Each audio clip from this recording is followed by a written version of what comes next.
Welcome back, students.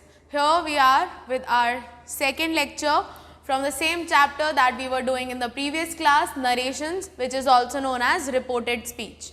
Now, in the previous class, I already told you that we have some general rules जो हम सारे ही तरह के sentences के लिए use करते हैं, right? तो first उसमें हमने पढ़ लिया था changing relating to person.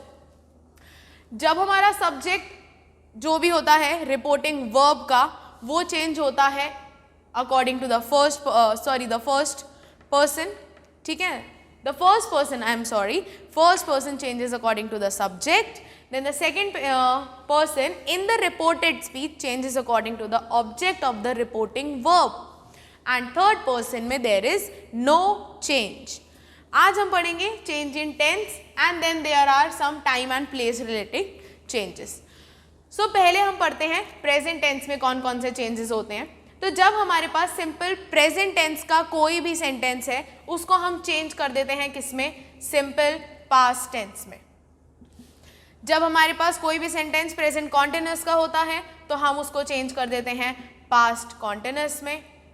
अगर हमारे पास कोई प्रेजेंट परफेक्ट का है तो वो चेंज हो जाता है पास्ट परफेक्ट में, और अगर हमारे पास कोई भी सेंटेंस प्रेजेंट परफेक्ट कॉन्टिन्यूअस का है तो वो चेंज हो जाता है किसमें, पास्ट परफेक्ट कॉन्टिन्यूअस में. Okay, now if you come to the past tense, simple past changes to past perfect. इसका मैं आपको रीजन भी बता देती हूँ.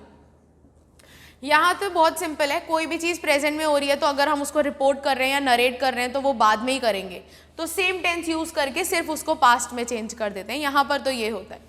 सिंपल पास्ट को पास्ट परफेक्ट में क्यों चेंज करते हैं, क्योंकि सिंपल पास्ट का अगर कोई सेंटेंस है उसका मतलब उस पर्सन ने वो काम अभी किया है, बट जब हम रिपोर्ट कर रहे हैं तो उस पर्सन ने वो काम तो कर लिया, उसके बाद मुझे रिपोर्ट भी कर दिया.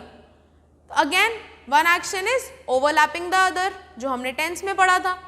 तो जब भी एक काम हो चुका है और उसके बाद उसका वाला सेकेंड वर्क भी है जो कंप्लीट हो चुका है, तो उसके लिए हम पास्ट परफेक्ट ही तो यूज़ करते हैं, है ना. जो काम बहुत पहले हो गया है और दूसरे एक्शन से ओवरलैप भी हो गया है उसके लिए तो हम पास्ट परफेक्ट ही यूज़ करते हैं.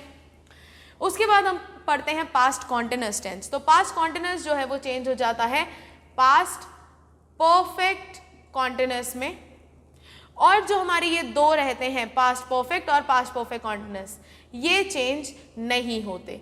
There is no change in these types of sentences, ठीक है. लास्ट में हम आते हैं फ्यूचर टेंस पे, जहाँ पर हमारा विल और शैल होता है, जो मॉडल्स होते हैं ये यूज़ होते हैं, तो इनके हम पास्ट मॉडल्स यूज़ कर लेते हैं इन्हीं की जगह, वुड और शुड. कभी कभी आप सेंटेंसेस में बच्चों दूसरे मॉडल्स भी देख सकते हो, जैसे कैन या मे. इनका भी हम पास्ट ही यूज़ करेंगे जब भी हमारे पास सेंटेंसेस में होगा. जैसे कैन का कुड हो जाएगा और जो लास्ट में मे आता है वो माइट हो जाएगा, ठीक है. अगर हम आगे बात करें तो हमारे पास changing relating to time and place होता है. तो ये वो चेंजेस हैं जो हमें उस पर्टिकुलर टाइम पर जब एक्शन हुआ है तब दिए जाते हैं, लेकिन हम तो उसके बहुत बाद में रिपोर्ट कर रहे हैं ना कोई बात, तो वहाँ पर हमारा नाउ का हो जाता है then. I am leaving now. आपने ये बात जाके किसी और को बताई कि उसने ऐसा बोला था, तो आप क्या बोलोगे, शी वॉज लीविंग देन, वो उस टाइम जा रही थी. हेयर का हो जाता है देयर, हेतर का हो जाता है थेतर. बेसिकली हेतर थेतर का मतलब हेयर एंड देयर ही होता है.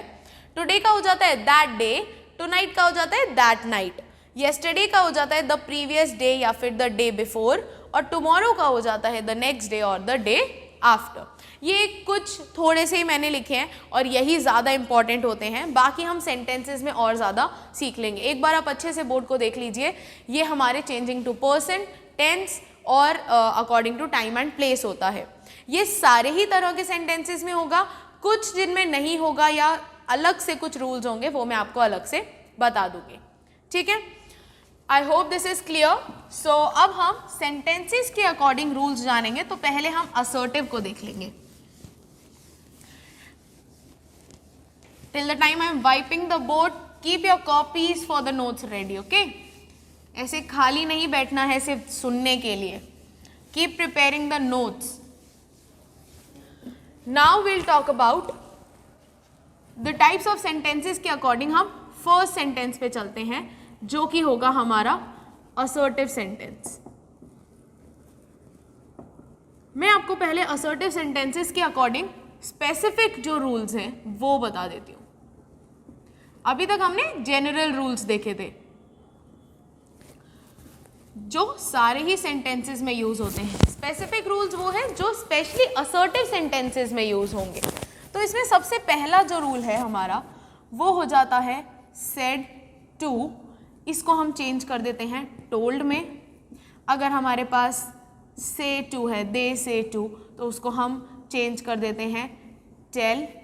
और अगर हमारे पास सेज टू है तो उसको हम चेंज कर देते हैं टेल्स में।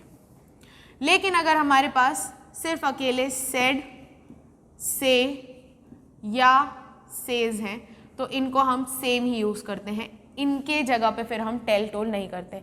इसके पीछे एक छोटा सा रीज़न है, मैं आपको बता देती हूँ।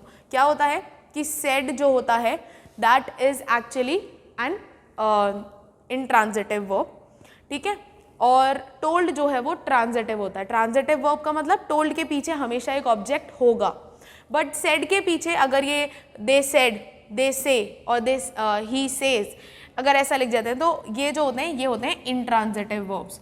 तो इनके पीछे अगर हम ऑब्जेक्ट ना भी लगाएं तो चल जाता है, बट इनको एक ऑब्जेक्ट की ज़रूरत पड़ती है, ठीक है। इसीलिए जब टू होता है तो हम समझ जाते हैं मतलब पीछे कोई ऑब्जेक्ट होगा, इसीलिए हम इसको चेंज करते हैं। अगर नहीं है टू तो हम सेम यूज़ करते हैं, ठीक है। उसके बाद जहाँ पर भी हमारे पास इन्वर्टेड कॉमास होते हैं उसको हम चेंज कर देते हैं किसमें, दैट में, ठीक है। ये हमारे बेसिक जो स्पेसिफिक रूल्स हैं उसका मैं आपको चेंजेस बता रही हूँ। सेड टू टोल्ड हो जाता है, से टू टेल हो जाता है, सेज टू टेल्स हो जाता है। और अगर ये अकेले हैं, टू नहीं है इनके बाद मतलब ऑब्जेक्ट नहीं आ रहा, तो ये सेम ही यूज़ होते हैं क्योंकि ये इंट्रांजिटिव होते हैं और ये जो होते हैं ये ट्रांजिटिव वर्ब होते हैं, ठीक है। ये इनका बेसिक रीज़न होता है। जहाँ पर भी हमारे पास इन्वर्टेड कॉमास होंगे वहाँ पर हम उसको चेंज करके दैट लगा देते हैं। अब हम कुछ सेंटेंसेस को समझने की कोशिश करेंगे विद अ फ्यू एग्जाम्पल्स। तो मैं सबसे पहला एग्जाम्पल लिखती हूँ, Harry said to his mother, I am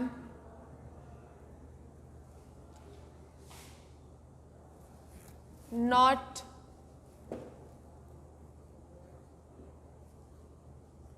feeling well today. आज मुझे थोड़ा सही फील नहीं हो रहा है। अब इसको हम स्पेसिफिक रूल्स और जनरल रूल्स दोनों के अकॉर्डिंग चेंज करते हैं। तो सबसे पहली बात तो मुझे सेड टू गिवन है, क्या हो जाएगा इसका, टोल्ड। तो यहाँ पर चेंज करते हैं, हैरी टोल्ड। अब हिज मदर ही रहेगा, बस आप सब्जेक्ट ऑब्जेक्ट का ध्यान रखिए रिपोर्टेड स्पीच में। अच्छा, इन्वर्टेड कॉमा चेंज हो जाता है दैट में, दैट। आई कौन है, फर्स्ट पर्सन। तो हमने जनरल रूल में सीखा था first person changes according to the subject, तो आई चेंज होगा हैरी के अकॉर्डिंग, दैट ही। अब एम है, एम का मतलब ये बोल रहा है कि वहाँ पर मैं अभी सही फील नहीं कर रहा हूँ, प्रेजेंट कॉन्टिन्यूस, तो हम इसकी जगह लगा देंगे पास्ट कॉन्टिन्यूस। एम की जगह क्या आ जाएगा, was not feeling same well. अब इसमें एक और जनरल रूल लगेगा, टुडे।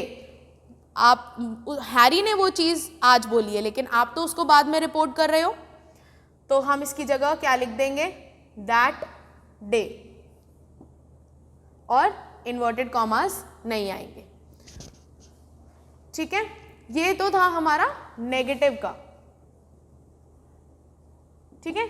हम असर्टिव में दोनों टाइप्स पढ़ रहे हैं, अफर्मेटिव भी पढ़ रहे हैं और नेगेटिव भी पढ़ रहे हैं क्योंकि यहाँ पर नॉट आ गया। अब मैं आपको एक एग्जाम्पल देती हूँ, आप उसके अकॉर्डिंग सेंटेंस को चेंज करेंगे, ठीक है।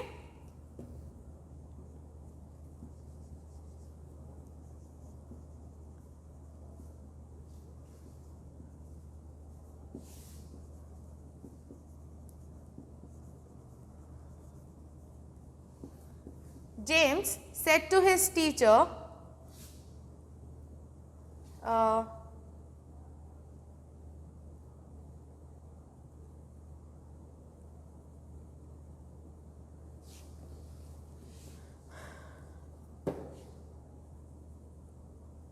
I am leaving for Delhi tomorrow.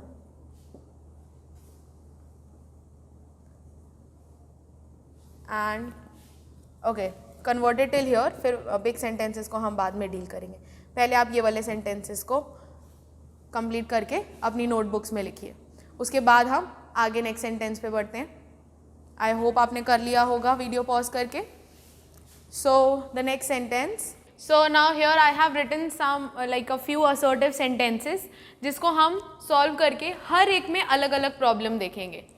सबसे पहला है Jacob said to Jim. Jacob ने जिम को कहा I have already completed my day's work. So यहाँ पर हम टेंस चेंज करना सीखते हैं. So first we have to know Jacob is the subject, Jim is the object. So Jacob said to Jim I have already completed my day's work, कि मैंने अपने जो डेली का दिन का काम है मैंने वो कर लिया है. So now converting this to indirect we'll write Jacob said to changes to told Jim. Now inverted commas की जगह पे हम लिख देते हैं that. Now I will change, the first person will change according to the subject. So he have को हम change कर देंगे. अगर हमने पढ़ा था हम present perfect पढ़ रहे हैं तो हम उसको past perfect में change कर देते हैं. तो he had, then already अपनी ही प्लेस पर रहेगा. He had already completed his work. Okay, my will change. My फिर से first person adjective है तो first subject के अकॉर्डिंग ही चेंज होगा. His day's work. Okay, यहाँ पर डेज वर्क का मतलब है डेली रूटीन का वर्क जो वो करता है. तो यहाँ पर डे के लिए हम टुडे या दैट डे या टुमारो वाला कुछ भी चेंजेस अकॉर्डिंग टू टाइम नहीं करेंगे. नेक्स्ट वाला हमको ध्यान से देखना है. The teacher said the world is round. So my teacher said. अब क्योंकि हमने देखा था कि सेड जो है वो इंट्रांजिटिव वर्ब होता है तो अगर उसके आगे ऑब्जेक्ट ना हो तो भी चल जाएगा, तो इसीलिए हम सेड की प्लेस पर सेड ही उतार देंगे, टू नहीं है तो. फिर इन्वर्टेड कॉमास की जगह पे that. Now listen to one thing very carefully. The world is round जो है ये एक यूनिवर्सल ट्रूथ है हम बोलते हैं, ठीक है, साइंटिफिकली प्रूवन भी है. तो जो भी चीज़ें हमारी जनरल ट्रूथ में आती हैं, the world is round, honesty is the best policy, practice makes a man perfect, ये सारी चीज़ें अगर आपकी जिस भी टेंस में या अगर मोस्टली ये सिंपल प्रेजेंट में ही होती हैं तो इसको हम सिंपल प्रेजेंट में ही रहने देंगे, इसका टेंस चेंज नहीं करेंगे. द वर्ल्ड इज राउंड को द वर्ल्ड वॉज राउंड नहीं करेंगे क्योंकि ये तब भी था अब भी है. Honesty is the best policy अभी भी है पहले भी यही थी, तो हम यहाँ पर सेम एज इट इज उतार देंगे. The world is round. Okay, this was the trick in the second question. Now third question is he said to me. तो यहाँ पर आ जाएगा ही सेड टू की जगह हम क्या लिख देंगे, टोल्ड मी. इन्वर्टेड कॉमास की जगह पे आ जाएगा that. I will change according to the subject. So he और सब्जेक्टिव की जगह सब्जेक्टिव केस ही लेंगे. ही शैल. अब एक बात बताइए, आई के साथ तो शैल आता है बट क्या हम ही के साथ शैल का पास्ट लिख सकते हैं? क्या यहाँ पर ही होता तो हम शैल लिखते? नहीं लिखते, हम विल लिखते. तो फर्स्ट पर्सन के साथ शैल है लेकिन थर्ड पर्सन के साथ हमारा विल का पास्ट टेंस आएगा, दैट इज वुड. ये हमें याद रखना है. This is the most common mistake students make while attempting these sort of questions. So he told me that he would, not he should, visit. Then my, again it is a possessive adjective, first person possessive adjective changes according to subject. Visit my की जगह his हो जाएगा. Friends and today changes to that day. Okay, and there will be no this inverted commas at the end. So he told me, यहाँ पर would का use समझ में आया. फर्स्ट पर्सन के साथ शैल यूज करते हैं, बट सेकंड या थर्ड पर्सन के साथ शैल नहीं करेंगे, विल करेंगे। तो विल का पास्ट लिखेंगे, ना कि शैल का पास्ट लिखेंगे। Okay, this was the trick in the third question. Now the last one is Lee says you have been an important person for me today. तो ली को कहीं जाना होगा, बट उसके पास जाने के लिए कंपेनियन नहीं होगा, तो उसने बोला हम कभी भी रिपोर्टिंग वर्ब को चेंज नहीं करते। और एक चीज़ हमको ये याद रखनी है कि जब रिपोर्टिंग वर्ब हमारी सिंपल प्रेजेंट में है, ये सेड था, यहाँ पर भी सेड था, यहाँ पर भी सेड था, तो हमने इनका टेंस चेंज कर दिया, शैल को वुड बना दिया, हैव को हैड बना दिया, बट यहाँ पर हम हैव को हैव ही रहने देंगे। क्यों? क्योंकि वो हमेशा ऐसा कहता है। ठीक है, जब भी मैं उसके हेल्प करती हूँ या फिर जब भी मैं उसके साथ रहती हूँ, तो अगर हम हमेशा करते हैं तो हम यहाँ से टुडे हटा देते हैं। You have been an important person for me, throughout लिख लेते हैं टुडे की जगह, that would be more suitable, through out.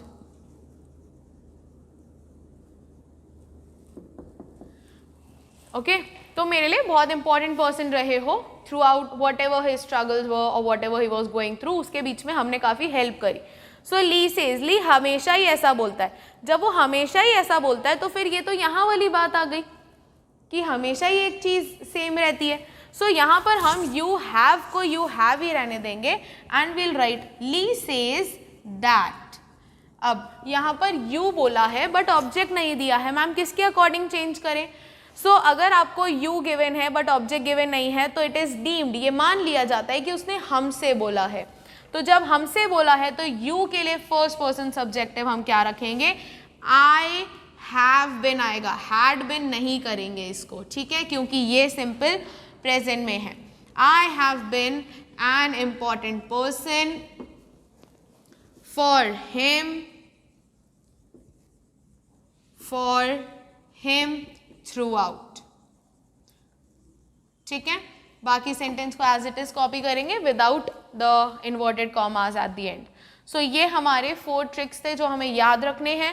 पहले वाले में था कि हमने टेंस चेंज करा और उसके अकॉर्डिंग सेंटेंस बनाए।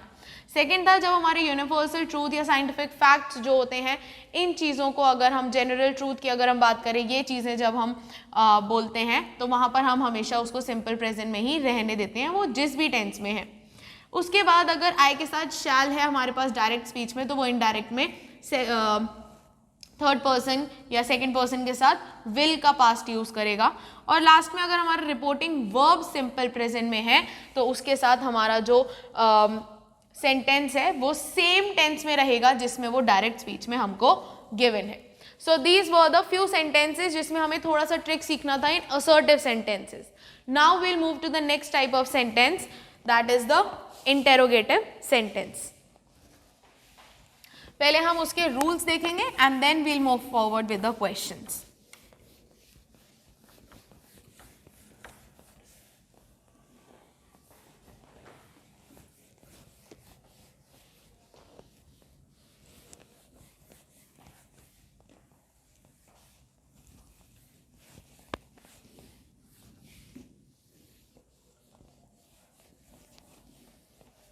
Okay, so now we'll start with the second type of sentence, that is the interrogative sentence.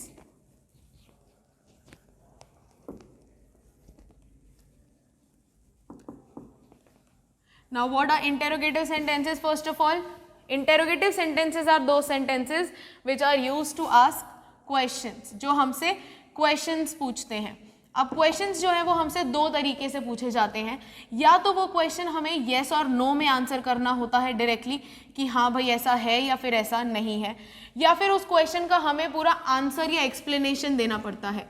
तो जो ऐसे क्वेश्चंस होते हैं जिसमें हमें आंसर या एक्सप्लेनेशन देना पड़ता है उसको हम बोलते हैं WH फैमिली क्वेश्चंस, जिसमें आ जाता है हमारा what, when, where, how, why, okay, whose, whom,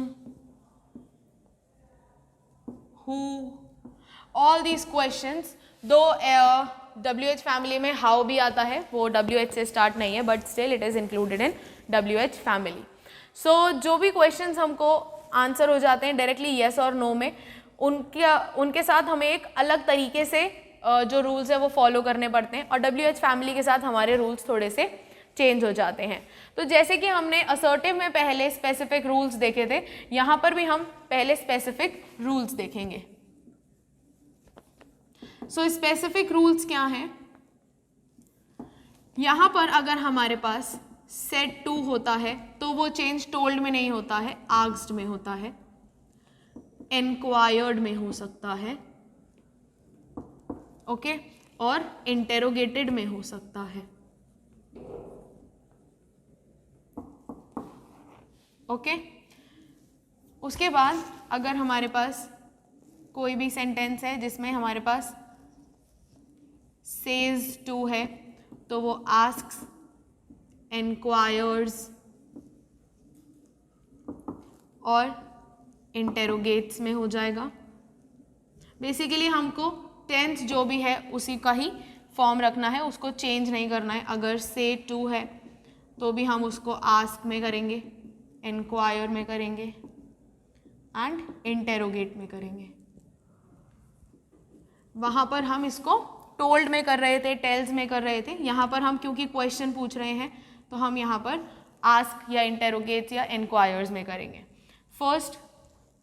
अच्छा, अगर यहाँ पर टू नहीं है, अगर यहाँ पर सेड है और सेज और से, तो भी हम इसको आस्क का फॉर्म, अगर सेड है तो आस्क्ड, सेज है तो आस्क और से है तो आस्क, इंक्वायर और interrogate.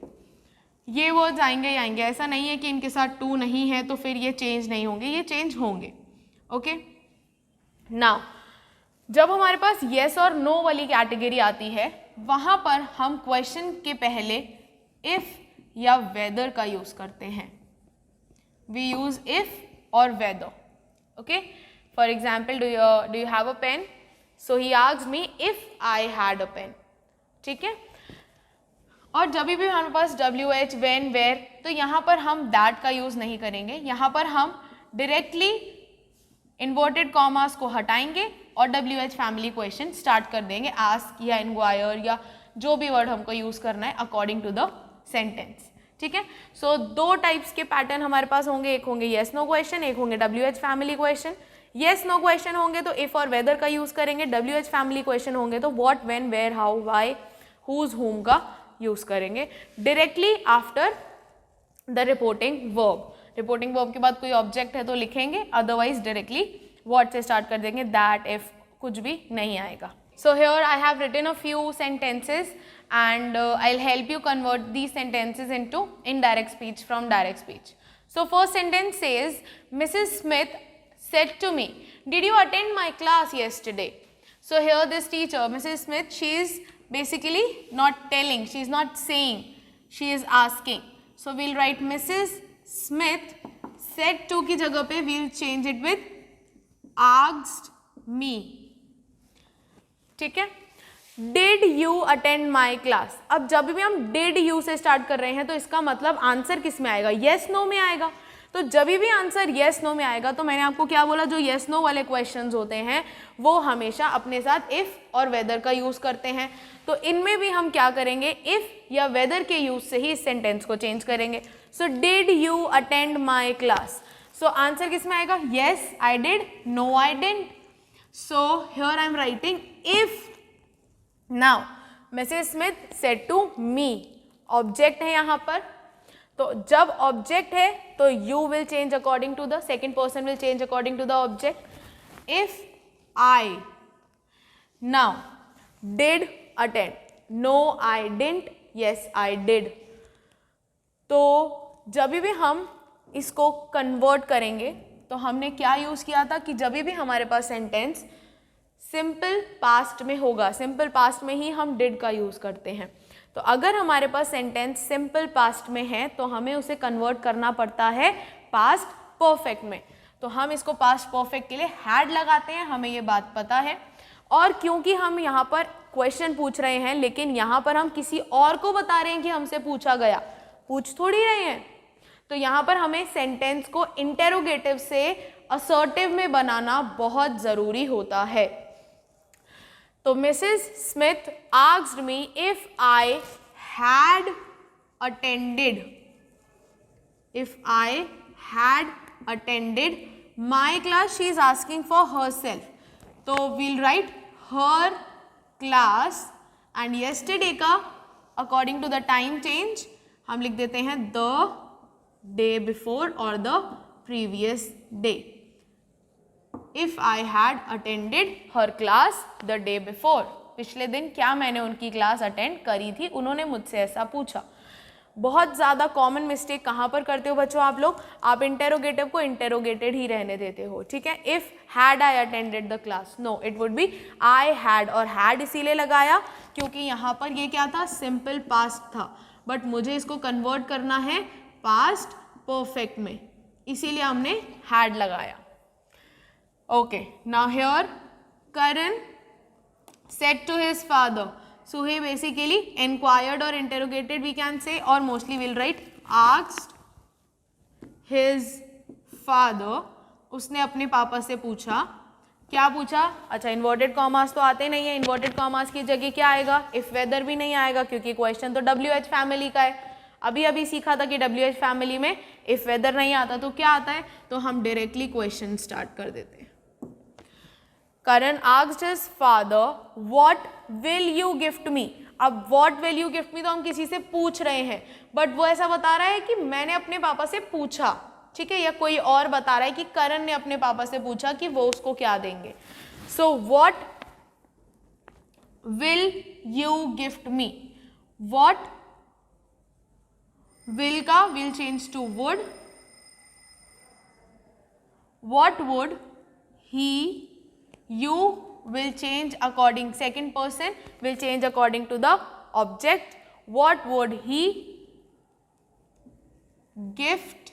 Now Karan is again a boy, subject me. यहाँ पर हम रोकते हैं और एक बार सेंटेंस को पढ़ते हैं।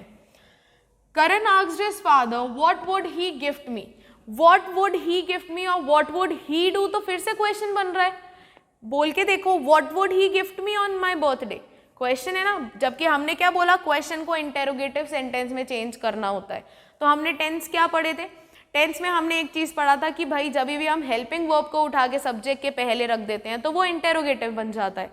तो हमको यहाँ पर बस एक छोटा सा चेंज करना है, इन दोनों का प्लेस इंटरचेंज कर देना है। वॉट ही वुड गिफ्ट मी, ये आपका ट्रिक है इस क्वेश्चन में, इस सेंटेंस में, जो कि आपको याद रखना है। What he would gift me on, my will change according to the person, me को भी हम चेंज करेंगे क्योंकि करण ये खुद नहीं बोल रहा है, कोई और करण के लिए बोल रहा है। Gift him on my positive adjective, तो his आ जाएगा, on his birthday. Now read this sentence. क्या ऐसा तो नहीं लग रहा कि भाई क्वेश्चन पूछा गया है, ऐसा लग रहा है ना कि किसी ने बताया है कि ऐसा उसने पूछा। Karan asked his father what he would gift him, not what would he gift him, what he would gift him on his birthday। अगर इनका प्लेस बच्चों इंटरचेंज नहीं करोगे तो वो इंटेरोगेटिव में रह जाएगा and your marks would be deducted. Mostly हम नरेशंस जो हैं वो आपको ऐसे सेंटेंसेस में चेंज करने के लिए नहीं आएगा, आपको एक पूरा डायलॉग पैटर्न में या मैसेज पैटर्न में एक पूरा कॉन्वर्जेशन दिया जाएगा, टू और थ्री पीपल के बीच में आपको कॉन्वर्जेशन दिया जाता है और आपको यहाँ से यहाँ तक का पार्ट बोल दिया जाता है, लिख के दिया जाता है, और यहाँ से लास्ट तक का पार्ट आपको फिल करना होता है, ठीक है। तो उसकी भी प्रैक्टिस हम करेंगे but at the end of the chapter. अभी हम सेंटेंसेस के अकॉर्डिंग ही सीखते हैं। उसके बाद थर्ड क्वेश्चन है, he asked me shall I drop you home. Now सबसे पहले तो यहाँ पर आस्क्ड गिवन है, नहीं गिवन होना चाहिए, तो मैं इसको नहीं गिवन कर देती हूँ। ही आस्क्ड मी यहाँ पर लिखते हैं, ही आस्क्ड मी, उसने मुझसे पूछा। अब यहाँ पर इन्वर्टेड कॉमर्स तो आएंगे नहीं, इन्वर्टेड कॉमर्स नहीं आएंगे तो शैल आई ड्रॉप यू होम का आंसर भी येस और नो में आएगा, येस ऑफ कोर्स आएगा। तो जब मैंने आपको बताया कि शैल का शुड हो जाना, शैल का वुड हो जाना चाहिए, अभी हमने असर्टिव में देखा, बट जब हम क्वेश्चन पूछते हैं, जब हम इंटेरोगेटिव वाले सेंटेंसेस में शैल का यूज करते हैं, तब वहां पर शैल का शुड ही होता है।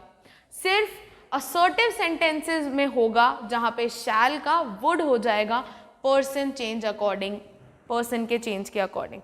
बट जब हम क्वेश्चन पूछ रहे हैं तो वो क्वेश्चन सेम ही रहेगा, शैल का शुड ही होगा। ही आस्क्ड मी, इफ और वेदर लगाएंगे यस नो वाले क्वेश्चन में। इफ आई वो खुद के लिए बोल रहा है तो हम ही लिखेंगे पहले। अभी देखा ना इंटेरोगेटिव, अगर इनकी प्लेस अदला बदली नहीं करेंगे, इंटरचेंज नहीं करेंगे तो क्वेश्चन क्वेश्चन में ही रह जाएगा, जबकि असर्टिव में बनाना है सेंटेंस। तो इफ ही, शैल का शुड ही आएगा। If he should drop you आएगा ऑब्जेक्ट के अकॉर्डिंग, तो यहाँ पर मी है तो यहाँ पर भी मी आएगा, मी होम। अब सेंटेंस देख लो, ऐसा तो नहीं लग रहा क्वेश्चन पूछा जा रहा है, बताया जा रहा है। He asked me if he should drop me home, उसने मुझसे पूछा कि अगर वो मुझे घर छोड़ सकता है क्या।